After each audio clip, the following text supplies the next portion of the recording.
Do you ever feel like an imposter and people see right through you and you get really self-conscious and you get really, really scared?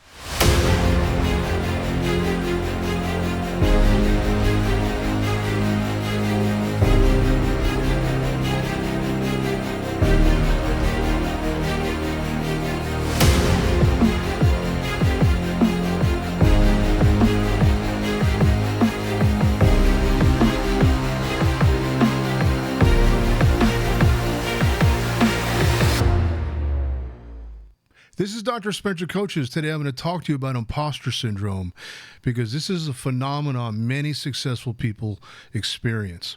And you may not know it from the outside, but many people suffer from this. And what is imposter syndrome? Well, first let me go over it. I'll go over my own story, my own experience of it, and how I overcame it, and then I'll go over how you can overcome it. So what imposter syndrome is, it's basically extreme self-doubt. It's like being found out. Like, what if people find out that I don't know what the hell I'm doing? You know, it's basically when you put yourself into a position that you need to level up, that you realize you don't have what it takes, or maybe you do have what it takes, but you have so much self-doubt that you just lose all sense of confidence. You lose all sense of what it is you're trained in, what it is you know, and you lose all sense of your skills. You lose awareness of your competency. So confidence goes out the door, and you realize that you're just putting on a show for people. And what if people know that you're just putting on a show for people? What are they going to do? What are they going to say? You're going to get fired. You're going to be laughed at.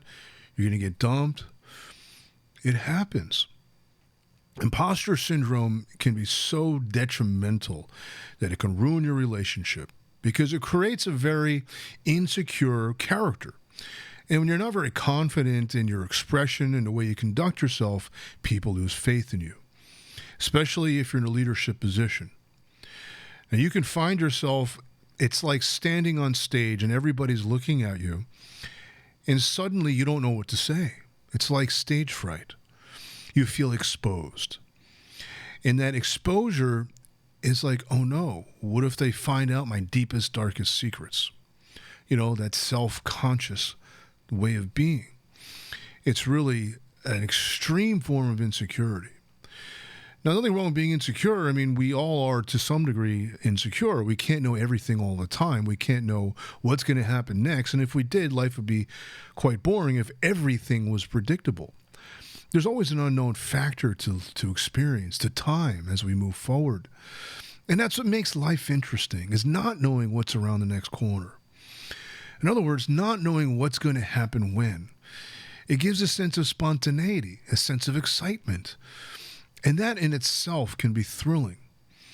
Only when that energy becomes of anxiety and angst becomes so overwhelming, it freezes your mind. You go into what's called the flight, fight, freeze, or fawn mode. In this case, the frozen mode. And higher mental functions shut down, which is why you feel like an imposter, why all competency and confidence goes out the door, because higher mental function literally shuts down and you go into pure animal instinct state. In other words, you're just breathing. You're just there. It's just like a chameleon hides and, blends in with its environment and hides to protect itself from a predator. You're essentially, your nervous system is hardwired to protect yourself. And you're going into this state of self-preservation by hiding. And then you realize, well, what if people know I'm hiding? And it's not a good experience. I graduated chiropractor school. I realized I have no experience. I have experience as an intern. We had certain minimal requirements. We had 300 patient visits, something like that. We had to, fulfill these numbers in clinic, and that gave us some degree of clinical experience. Because any doctor or scientist or researcher knows that often what you read in books and what you experience with patients is not the same. You throw the books out the door and you got to do things case by case. And even entrepreneurs at this, if you're an entrepreneur, you know that all your plans 6 months later get thrown out the door. There's such a divergence to your plans that it's like, what do I do now? You've got to restart and replan your whole vision. plans go out the door. Plans are only made for the next day or two, and that's what just gets you to the next step. It doesn't ever get you to the final stage. Everyone who's gotten to a long-term goal knows how plans zigzag. It's a labyrinth getting to the end. It's never a straight line. And accepting that there's always going to be an unknown factor is what helped me. And relying upon my knowledge, relying upon my training is what helped me. And willing to learn. When I got hired by this chiropractor, he's also a business coach. And he taught me the ropes of not just patient management, not just my skill as a chiropractor, as a doctor, a physician. He taught me marketing. And this is something I had no idea that I would have to learn. Marketing. I'm a chiropractor, supposed to be helping my patients. Why am I learning marketing? Oh, because marketing is the lifeblood of the business. And boy, did I feel like a fraud. I had no idea what I was doing. I'm going out there talking to people, greeting people. He had this spinal health booth system, and I was the greeter. I wound up bringing him in over $100,000 worth of business that weekend, and that's why he hired me. I was what you call a lead gen. And he put me in charge of all of these spinal screening booths at these farmers markets. And boy, I didn't really enjoy that, because we all know what happens when you see that chiropractor over at the farmers market or the wine and arts festival. What do? You steer clear of them. You know, it's the last person. You're going to check my posture and tell me what's wrong with me. I don't want to know what's wrong with me. I'm here to have a good time. It's a wine and arts festival. I want to drink, eat, drink, and be merry. I don't want to be told what's wrong with me. If I did, I'd call up my doctor and find out. And most people don't want to know what's wrong with their health. It has a bad reputation. And I'm going to put myself in this bad, kind of a bad social, circumstance and be professional and be outgoing and greet people and get to know people and bond with people.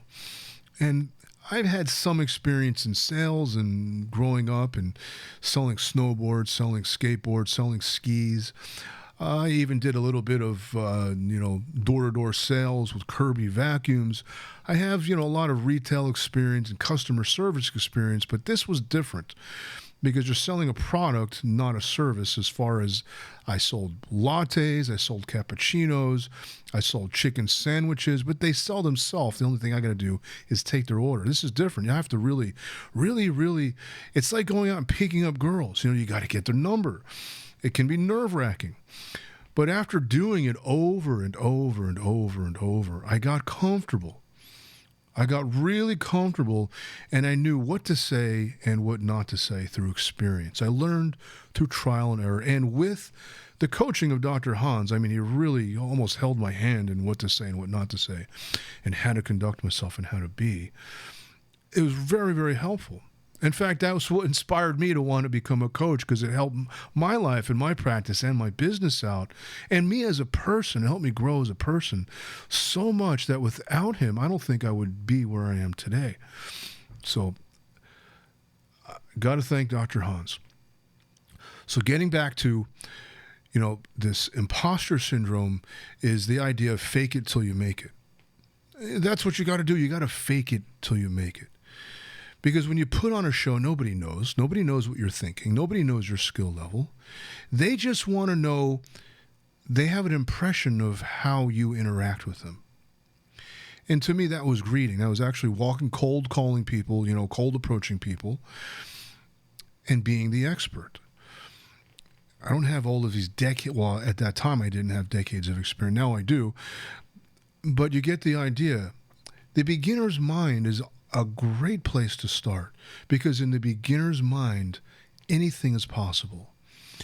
There is so much to learn. And as long as you're in the beginner's mind, you will learn, because the beginner soaks up knowledge. I became really mindful of the do's and don'ts of people's responses to my character. I began to not take things personally. You get a lot of rejection. You get 99% is rejection. You get about 1% of the people who want to come in and sit down and talk to you. And learning how not to take that personally, being like a duck, let the water run off my back. It's very difficult to put yourself into a new circumstance, appear to be like you're like a pro, and inside you're not. Now, It boils down to self-doubt. Because self-doubt is like a thief who robs you of your confidence at nighttime, and you wake up with nothing. And your confidence is zapped, and what do you have to go by? That's the power of self-doubt. You got to rid yourself of all self-doubt. If you believe you can't do it, if you believe you're not good enough, it's not about you as a person. It's about your skills. And as long as you take the beginner's mind approach, which means you're always willing to learn, it's the growth mindset. That yes, you are a beginner, but you can grow. You can learn as you go. I remember when I played Little League Baseball, I was afraid of the ball. I was one of those kids who was scared of the ball. And then finally, I remember the coach put me in all these different positions because I was just terrible at it. Put me in outfield, and the first time I caught the ball, and everybody, he was like, yay, good. And I overcame my fear of the ball. I never told anybody that I was afraid of the ball. The coach could tell, but the other kids couldn't tell. They just thought I was terrible at baseball. But if they found out that I was afraid of the ball, he probably wouldn't have let me play. Or maybe he would have coached me differently, saying, Spencer, we got to get you over your fear of the ball. It's just a ball. He even asked me, does your father play catch with you? I said, no, he doesn't. He doesn't know how to play baseball. He's from another country. He plays tennis. And the coach said, oh, okay, that's what it is. Man, he doesn't know how to catch a ball. And then he went over, this is part of the mitt where you catch the ball. You're trying to catch it in your palm. In other words, I just soaked up his teaching, and I learned. I didn't lie to him. You know, faking until you make it isn't lying. It's really about presenting yourself with confidence. It's like being on stage and giving a performance. And that's what it boils down to. Nobody has to know what you really know or really don't know. You just have to present yourself with confidence. That self-doubt, let it go. Or honor it. Say, yeah, you know what? I don't know what I'm doing, but they don't have to know that. All I have to do is present myself confidently. The more confident you are, the more conviction you have in your voice, the more people will listen and take you seriously and respect you. That's all that matters. The skills, the experience, that just comes with time. And the more experience you get, the more skills you'll get. The more skills you get, the more competent you'll get. The more competent you get, the more confident you'll get. This is the process of the growth mindset. And understanding the growth mindset is how you overcome the imposter syndrome. The growth mindset is really key in any endeavor in life because you can start anywhere. Even with years of experience, you're always going to encounter a moment where you feel out of your element. And if you have the ability to learn as you go, you can learn on the spot. You could read social cues, you can understand dynamics, and you can use your own intelligence and intuition to figure things out. Instead of believing that you're not good enough, that you can't do it, believe that you can figure it out as you go along. I can figure it out as I go along. And that's a great affirmation to tell yourself. That's what I told myself, is I'll just figure it out as I go along. Did that my whole life. And generally, I figured it out as I got along, and I floundered. You know, you always flounder when you do that, and that's okay. You can't be afraid to fail. You can't be afraid to look bad. You can't be afraid to fall. You can't be afraid to fumble. It's going to happen. And just be okay with that. It's a learning process. Nobody gets it right their first time. And everybody has that understanding, so you don't have to worry about people laughing at you, people pointing fingers at you, of looking bad. You can play it off like, hey, guess I got a few more things to learn. And you can't take yourself too seriously. Learn to laugh at yourself. It's just life. There's always going to be a tomorrow. So if you find yourself experiencing imposter syndrome, now this often happens at work. You know, you get hired and they place a certain kind of responsibility. You've got to do certain tasks and they expect you to complete it. And you're in the middle of it realizing, I don't know what the hell I'm doing. Well, then you learn to ask. You just ask the coworker, hey, you know, I'm new here. And you'll get known as the new guy. You probably have your balls busted. You'll probably be put through a grind because it breaks you in. Everybody goes through it. And that breaking in process conditions you to not take yourself so seriously and to allow yourself to make errors. Allow yourself to make mistakes. It's going to happen. You're the new guy. And they almost expect you to make mistakes. And that's a blessing, because if you make them now, you're better off making them as the new guy than as the guy who's working there, who's got tenure. If you got tenure, you got a decade, whatever it is, those are teachers, but if you're in 5 years, 10 years into your job and you still don't know what you're doing, now that's grounds for being fired. But if you're the new guy, first 6 months, and you're making mistakes, well, you'll get a slap on the wrist. So make them early and learn from your mistakes. Trial and error. That's the growth mindset. Master the learning process. You can learn as you go, and believe in your ability to learn. That's all you've got to do. You don't have to believe in your ability to conquer and master something, because it takes learning to master something. You don't have to believe in your ability to be really good at something. You can believe in your ability to learn to become really good at something. And it's a process. You trust the process. Everybody goes through it. You've gone through grade school. I'm sure you've helped a classmate, or you've been the classmate who has needed help. People pull together. There's always some form of support. Don't ever be too embarrassed to ask for help, or to do more research, to read up on the subject, to Google it, to find out more about a particular field, particular task, particular understanding you need to become aware of. So you go into it with eyes wide open. You do your due diligence. And that's part of the learning process. The more you understand the dynamics of a circumstance, the more you're able to master it. The more you're able to apply yourself and become good at something. And the better you get at something, the more competent you are. And consistent competency will produce confidence, because then you'll begin to trust yourself. And when you can trust yourself, you don't have to fake anything. You know what you're made of. You know what you're able, what you can do. And when you know you can do something, you have an I can attitude rather than an I can't attitude.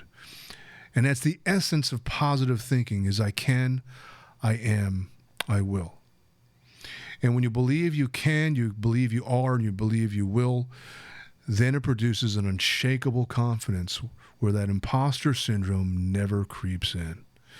It just comes with time, and it comes with experience, and it comes with a growth mindset. If you have any questions and you yourself feel challenged in something in your life, whether it's work, relationship, I can help you do that, because it's all in your mind. It's all a mindset. When you get focused, you learn how to become a beginner again, cultivate the beginner mindset.